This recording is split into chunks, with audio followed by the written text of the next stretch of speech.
Pomfret আর ইলিশ, এই দুটোই আমার খুব পছন্দের মাছ।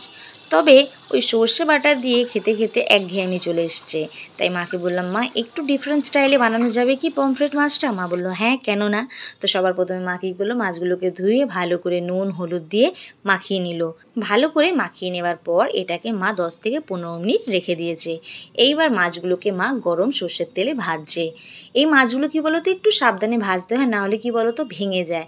তো মাছগুলো দেখো মা খুব ভালো করে ভেজে নিয়েছে।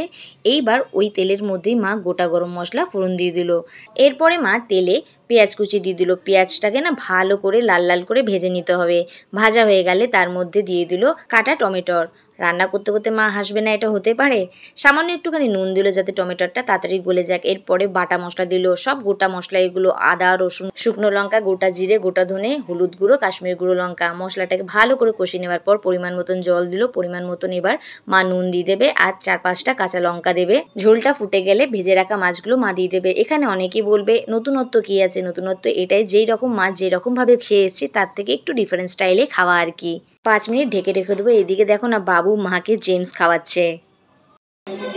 এই দেখো, দারুণ দারুণ পমফ্রেট মাছের তেল ঝাল রেডি। তোমরা একবার এরকম করে খেয়ে দেখো, আশা করি খুবই ভালো লাগবে। হ্যাঁ, ভালো লাগবে। তো চলো ভিডিওটা এখানে শেষ করলাম। টাটা করে দাও মা। টাটা।